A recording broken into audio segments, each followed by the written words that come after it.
ઇન્ડિયાના જનરલ નોલેજના 7 સવાલ જવાબ. સવાલ 1. ભારતનું સૌથી ઊંચું રેલવે બ્રિજ કયું છે? જવાબ ચિનાબ રેલવે બ્રિજ. સવાલ 2.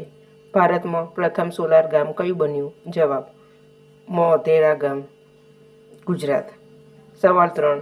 ભારતનું સૌથી લાંબુ નદી બ્રિજ કયું છે? જવાબ ભૂપેન હજારિકા બ્રિજ, આસામ. સવાલ 4.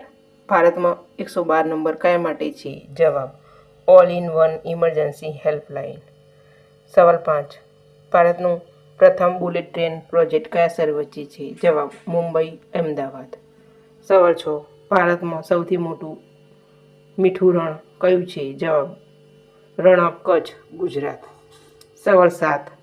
ભારતની વિધાનસભા ક્યારે અમલમાં આવી? જવાબ 26મી જાન્યુઆરી 1950. 7 સવાલ જવાબ સાથે પૂરા થયા.